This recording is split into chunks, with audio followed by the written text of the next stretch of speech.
During the war, thousands of women across Europe were taken into buildings the Nazis called homes. Some arrived believing they were entering protection. Others were brought in by force. Inside, they discovered the truth. They were part of a state-controlled program designed to reshape the future of the Reich, a program built on coercion, racial ideology, and the manipulation of motherhood itself. To understand Lebensborn, we must first understand the twisted worldview that created it. By the mid-1930s, Nazi Germany had fully embraced a doctrine of racial hierarchy. The Nazis believed that people of so-called Aryan or Nordic descent possessed superior physical, intellectual, and moral qualities. They saw themselves as the pinnacle of human evolution, destined to rule over what they deemed inferior races. But Himmler faced a problem. Germany's birth rate had been declining for decades. Hitler himself voiced concerns about this demographic crisis in private conversations, warning that without more births, Germany would lack the soldiers needed to defend its empire. The Nazi leadership understood that their dreams of domination required bodies, young, healthy, racially pure bodies to fill the ranks of future armies and populate conquered territories. The Nuremberg laws of 1935 had already forbidden marriages between Jews and Germans, codifying racial segregation into law. The regime also operated so-called hereditary health courts that ordered forced sterilizations for those deemed genetically undesirable. While some were forbidden from reproducing, others were encouraged, even pressured to have as many children as possible. This was the paradox at the heart of Nazi population policy. The same regime that would eliminate millions through methods of mass murder simultaneously obsessed over increasing births among those it considered racially valuable. In this twisted logic, Lebensborn emerged not as an aberration, but as the natural extension of Nazi racial theory. Himmler, who held absolute control over the SS and would eventually orchestrate the Holocaust, took personal charge of Lebensborn. He envisioned it as the wellspring from which the future leaders of the Reich would emerge. He believed that SS men represented the biological elite of Germany, and he urged them to father large families. Marriage required not just love, but proof of racial purity through exhaustive documentation of family lineage and medical examinations. The first Lebensborn home opened in 1936 in Steinhering, a small village outside Munich. The furnishings came from an especially cruel source, confiscated from the homes of Jewish families who had been sent to Dachau concentration camp. From the beginning, Lebensborn was built on the suffering of those the Nazis sought to destroy. The Lebensborn homes presented themselves as havens. The promotional materials showed comfortable facilities with modern medical care, pleasant surroundings, and discreet staff. For unmarried pregnant women in 1930s Germany, these homes offered something revolutionary, a place to give birth without the crushing social stigma that accompanied unwed motherhood. German society in the 1930s harshly judged single mothers. Many faced rejection from their families, loss of employment, and public humiliation. The Lebensborn program offered these women financial support, prenatal and postnatal care, and most importantly, anonymity. They could deliver their babies away from judgmental eyes in facilities that claimed to provide the best medical care available. But entrance to these sanctuaries came at a price. Women and their partners had to prove their racial purity. SS doctors examined applicants extensively, measuring skulls, documenting eye and hair color, tracing family genealogies back multiple generations. Medical histories were scrutinized for any hint of hereditary illness or racial impurity. The screening process was rigorous and intrusive. Only about 40% of applicants were accepted into the program. Those who were admitted discovered a world that operated by its own rules. The homes were comfortable, even luxurious by wartime standards. Mothers and babies received the best available food, even as ordinary Germans faced increasing shortages. The babies spent time outdoors daily, received 2 baths each day, and were surrounded by strict hygiene protocols. Every item that touched an infant was disinfected first. Nurses ensured the children ate everything provided to them. Yet beneath this veneer of care lay a more disturbing reality. The program did not exist to help these women. It existed to produce children for the Reich. Many single mothers who gave birth in Lebensborn homes never raised their children. The program included an extensive adoption service, and the Lebensborn Central Office decided whether babies would be released to their mothers or placed with carefully vetted SS families. Some women made this choice freely, desperate to avoid the social consequences of single motherhood. Others faced pressure from family members, from SS officers, or from the program itself. And crucially, once a woman entered a Lebensborn home and gave birth, the decision about her child's future often slipped from her hands into those of Himmler's organization. By 1936, approximately 60% of babies born in Lebensborn homes were born to unmarried parents. These children received Lebensborn identification numbers and files containing their medical records. Many would never know their true parentage. The program deliberately obscured origins, creating false birth certificates and new identities for adopted children. This was social engineering on an intimate, devastating scale. As the war progressed and Germany's military occupied much of Europe, the program expanded dramatically. Lebensborn homes appeared across the conquered territories, in Austria, Norway, Denmark, Belgium, France, Luxembourg, the Netherlands, and Poland. Each new facility represented an extension of Nazi racial ideology into occupied lands. The Norwegian occupation proved particularly significant to Himmler's vision. He viewed Scandinavia as the original homeland of the Nordic race, seeing Norwegians as even more racially pure than Germans themselves. 9 Lebensborn homes were established in Norway, and German soldiers were actively encouraged to form relationships with Norwegian women and father children.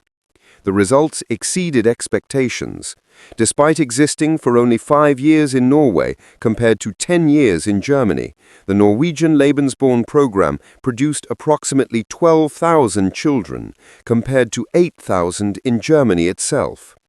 This success came through a combination of propaganda, economic incentives, and the cooperation of Vidkun Quisling's collaborationist government, which facilitated German access to Norwegian women. While some women entered Lebensborn homes voluntarily, the program's scope extended far beyond voluntary participation. As German casualties mounted and Himmler's demographic goals remained unmet, the SS turned to more aggressive methods.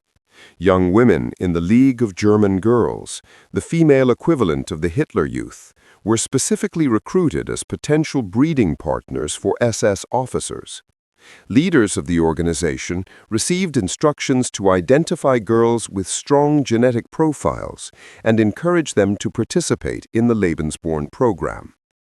Some of these young women, swept up in Nazi propaganda and a desire to serve their country, traveled to Lebensborn homes believing they were fulfilling their patriotic duty by bearing children for SS men. In occupied territories, the pressure on women took darker forms. Norwegian, French, Belgian, and Dutch women who became pregnant by German soldiers often had limited choices. The Lebensborn homes offered material support and protection from increasingly desperate local populations, but accepting this help meant becoming complicit in Nazi racial ideology. For foreign workers brought to Germany to support the war effort, the situation became even more exploitative. Thousands of women from Poland and other occupied territories were forced to work in German farms and factories. In July 1943, Himmler issued a directive concerning pregnant foreign workers. If medical examinations determined that both parents met racial purity standards, the child would be taken from the mother immediately after birth and either placed with an SS family or raised in a Lebensborn facility. Children who failed the racial evaluation would be subject to elimination. This directive revealed the program's ultimate inhumanity. Women were reduced to breeding vessels, their maternal bonds considered irrelevant. A child's fate depended entirely on measurements taken by SS doctors, the shape of a skull, the color of eyes, the documentation of ancestral bloodlines. But the darkest chapter of Lebensborn involved not pregnant women at all, but the systematic kidnapping of children. Beginning in 1939, as German forces swept across Poland, SS units received orders to identify and seize children who appeared to possess Aryan characteristics. The program that had begun as a maternity service had evolved into something far more sinister, a mechanism for literally stealing the next generation from conquered peoples. Polish parents received notices that their children needed medical examinations. At these appointments, SS doctors subjected children to extensive measurements, skull dimensions, limb proportions, eye color documentation, psychological testing. Children deemed racially valuable were immediately removed from their families. Many parents watched helplessly as their sons and daughters were taken away, loaded onto trains, and transported to Germany. The scale of this crime remains difficult to comprehend. Conservative estimates suggest at least 20,000 children were kidnapped. Other sources place the number far higher, perhaps 200,000 children across all occupied territories, with Poland bearing the heaviest burden. Up to 100,000 Polish children alone may have been stolen. These children entered a process called Germanization. They were taken to special centers where everything possible was done to erase their true identities. Staff told them repeatedly that their parents had abandoned them. They were given new German names, often similar sounding to their original names to make memorization easier. Barbara Mikolajczyk became Barbara Mikla. Helena Fornalczyk became Helena Former. Alodia Witasek became Alice Witke. Children who resisted, who refused to forget their Polish language and identity, faced brutal consequences. They were subjected to harsh treatment, physical abuse, and psychological manipulation. Those who could not be broken were transferred to concentration camps. Many were sent to facilities like Kalisz in Poland, where they would be eliminated. The children who passed through the Germanization process successfully were placed with German families eager to adopt. These adoptive parents believed they were receiving orphans of the war. They did not know, or perhaps chose not to know, that these children had been stolen from living parents who desperately searched for them. One of the most haunting examples of this practice occurred in 1942 after the village of Lidice in Czechoslovakia was destroyed in retaliation for the elimination of SS Governor Reinhard Heydrich. The SS eliminated every adult male in the village. During this operation, SS officers examined the village children. 91 were judged suitable for Germanization and sent to Germany. The remaining children were sent to special camps and later to facilities where methods of mass murder were employed. When Allied forces advanced on Germany in 1945, SS personnel abandoned the Lebensborn homes, destroying as many records as possible. At the main facility in Steinhöring, American troops arrived on May 1, 1945, one day after Hitler's death, to find approximately 300 children ranging from 6 months to 6 years old, along with some mothers who had recently given birth. The scene shocked the American soldiers. Many of the 3- and 4-year-olds could not speak and showed clear signs of severe neglect and delayed development. Approximately 15% of the children had significant cognitive disabilities and would have been sent for elimination had the Nazi regime not collapsed. The destruction of records created an investigative nightmare that continues to this day. At post-war trials, prosecutors attempted to hold Lebensborn administrators accountable for child kidnapping. The court found ample evidence that massive child kidnapping operations had occurred, but could prove that only 340 of the approximately 10,000 foreign children located in Allied-controlled zones had been directly processed through Lebensborn facilities.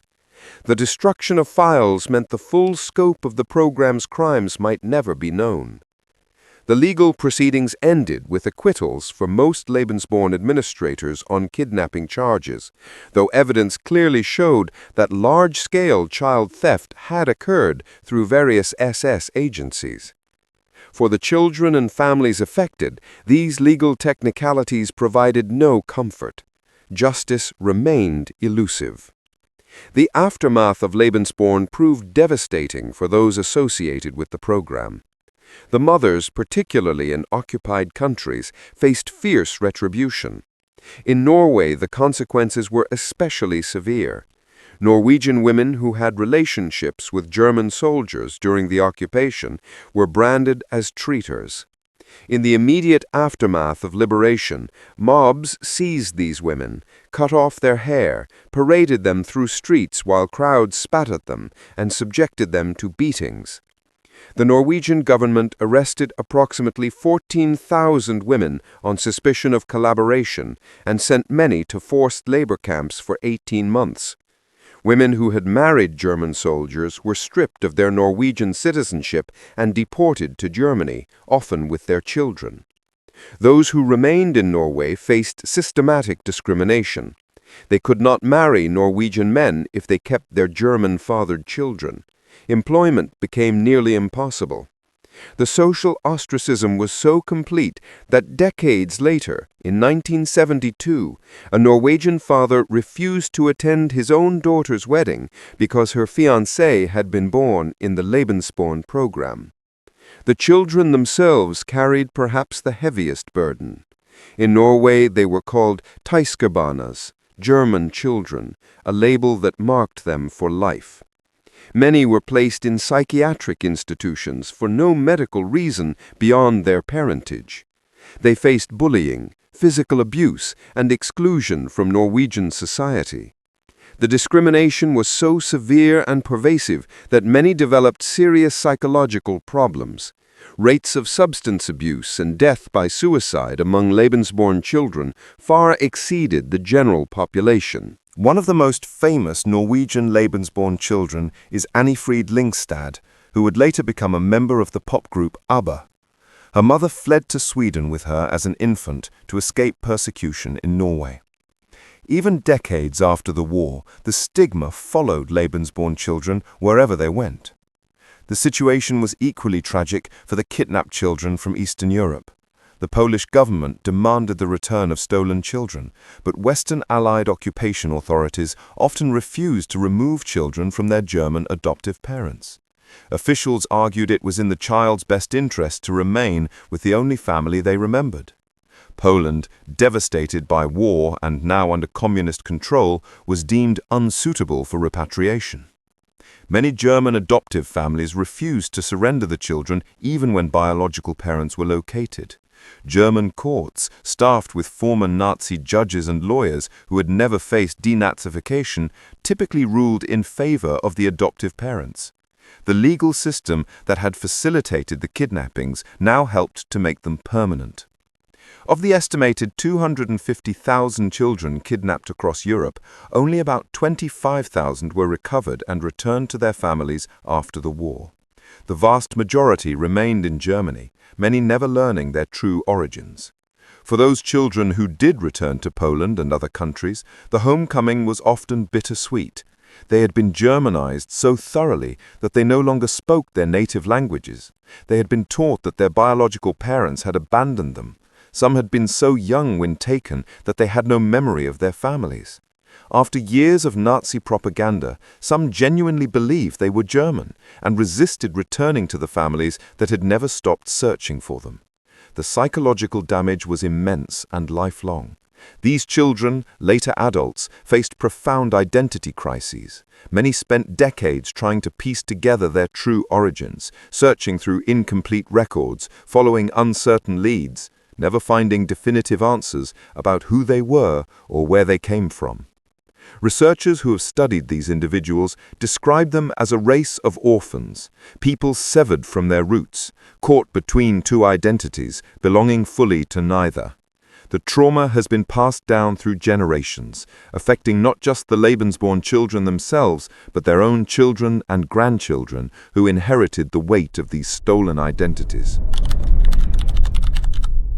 The full accounting of Lebensborn's impact remains incomplete, but the fragments we can assemble are staggering.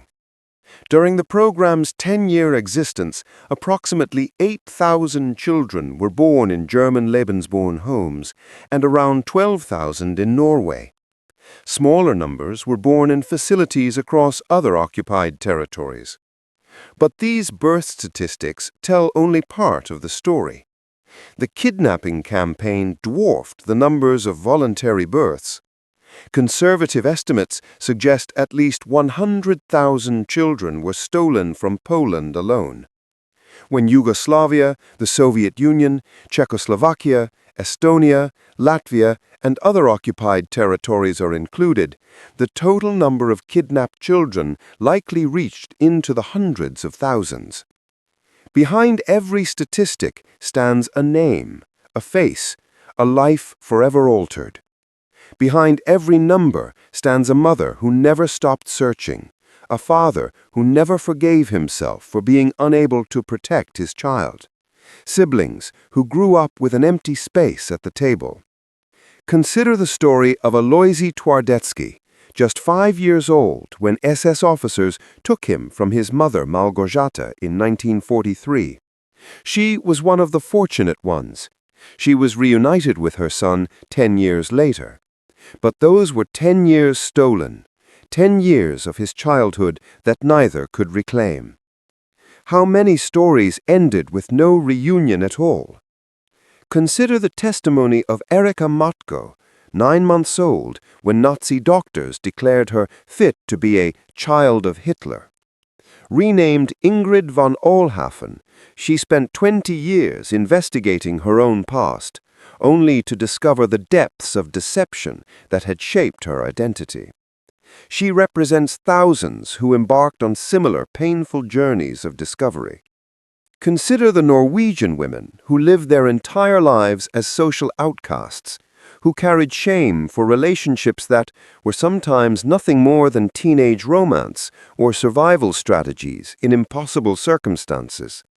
Consider their children, who grew up being called rats by their own government, who were denied basic dignity because of who their fathers had been.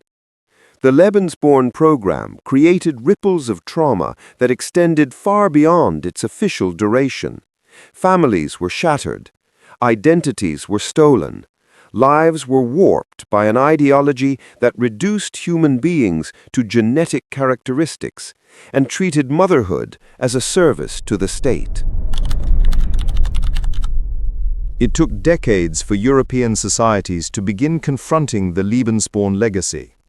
In Norway, where the post-war treatment of Lebensborn children and their mothers was particularly harsh, acknowledgement came slowly. In 2000, Norway's Prime Minister issued a public apology to the Lebensborn children during his New Year's Eve speech. In 2002, the government offered compensation to surviving Lebensborn children. But it was not until 2018, 73 years after the war's end, that Prime Minister Erna Solberg formally apologized to the mothers themselves, the women who had been persecuted, imprisoned, and exiled for their relationships with German soldiers. Standing at an event marking the 70th anniversary of the Universal Declaration of Human Rights, Solberg acknowledged that Norwegian authorities had violated fundamental principles. She stated that for many women, what had been teenage love or innocent flirtation had left marks that lasted their entire lives. She admitted that these women had been punished without trial, sentenced without law, subjected to treatment that violated their basic human rights. The apology came too late for most of the women who had suffered. Many had already passed away, carrying their pain and shame to their graves. But for those who remained, the acknowledgement provided a measure of recognition, a statement that what had happened to them was wrong.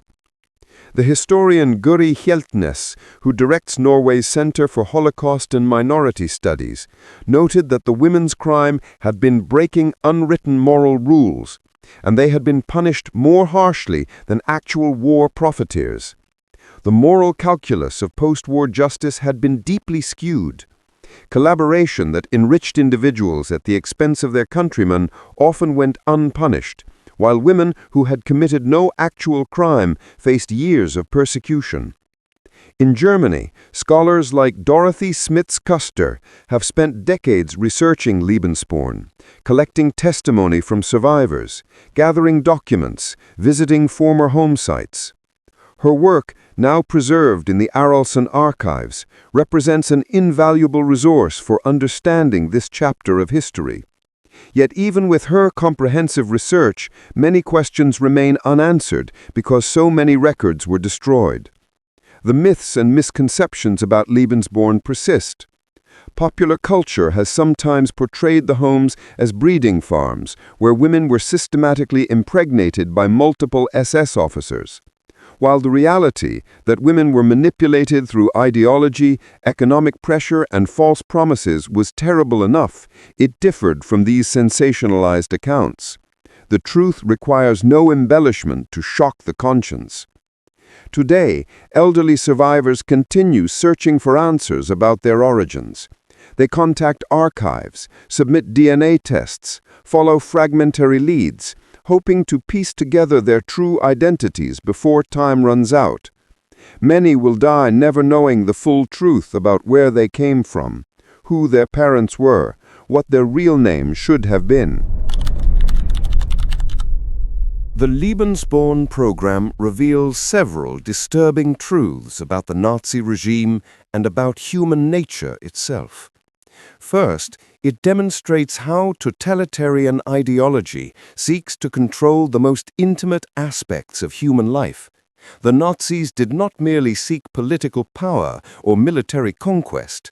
They sought to reshape humanity itself, to engineer society at the biological level. This required control over reproduction, over family formation, over the fundamental relationship between parent and child. Lebensborn shows us what happens when the state claims authority over the creation of life itself. Second, it illuminates how racism, when taken to its logical extreme, reduces human beings to their supposed genetic components. Women became valuable not for their individuality, their talents, or their humanity, but solely for their potential to produce racially pure children. Children became valuable not as unique individuals with inherent worth, but as raw material for building the master race. This dehumanization made all the program's cruelties possible. Third, Lebensborn demonstrates how quickly prejudice can transform into policy, and policy into atrocity. The program began with seemingly benign goals, supporting unmarried mothers, reducing infant mortality, encouraging larger families. But founded on a racist ideology, it rapidly evolved into child kidnapping, forced separation of families, and the elimination of children deemed racially unsuitable. The slope from eugenics to genocide proved shorter and steeper than many could have imagined. Fourth, the program's aftermath reveals how difficult it is for societies to reckon with collaborative guilt and the persecution of vulnerable populations. The Norwegian treatment of Lebensborn mothers and children demonstrates that liberation from Nazi occupation did not automatically restore justice or human decency. Victims were sometimes turned into scapegoats, punished for circumstances often beyond their control, made to bear the shame that an entire society needed to project outward. Finally, Lebensborn reminds us of the importance of documentation and memory.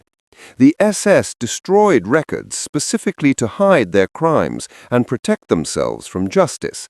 This act of historical erasure succeeded in shielding many perpetrators from accountability, but more tragically, it robbed victims of their own stories. The elderly people still searching for their identities today are living testimony to the lasting damage that historical erasure inflicts. The Lebensborn program stands as one of the lesser-known but profoundly significant crimes of the Nazi era. It did not involve the industrial methods of mass murder employed in facilities like Auschwitz and Treblinka. Its victims were not systematically eliminated, but rather systematically exploited and displaced. Yet the program's impact on human lives was devastating and enduring. Thousands of women were manipulated, coerced, or deceived into participating in a racial engineering project. Their bodies became tools of state policy, their maternal instincts weaponized for ideological purposes. The children born or stolen into the program inherited a legacy of confusion, shame, and loss that many carried throughout their lives. The story of Lebensborn intersects with the broader narrative of World War II in crucial ways.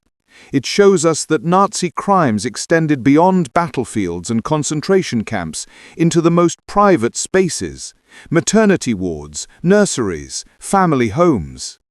It demonstrates that the Nazi vision of racial purity required not just the elimination of the unwanted, but also the propagation of the preferred, a dual program of death and engineered birth.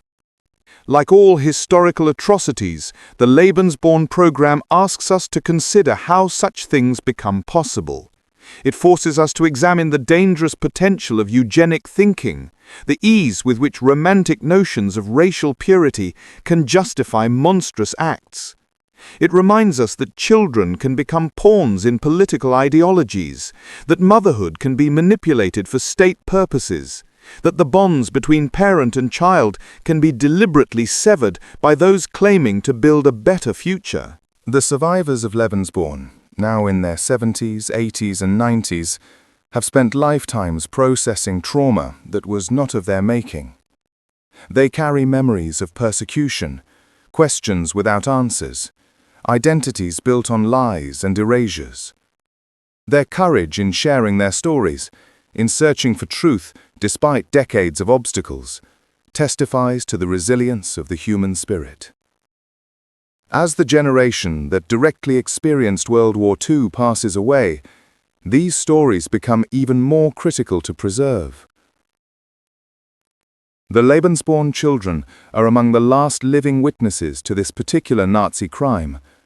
Their testimony provides irreplaceable insight into the human cost of racial ideology taken to its extreme. The homes are gone now, mostly demolished or converted to other uses. The paperwork was destroyed. The SS officers who ran the program are dead. But the consequences endure in the lives that were disrupted, the families that were broken, the identities that were stolen. Lebensborn's legacy proves that some wounds inflicted by war and ideology never fully heal.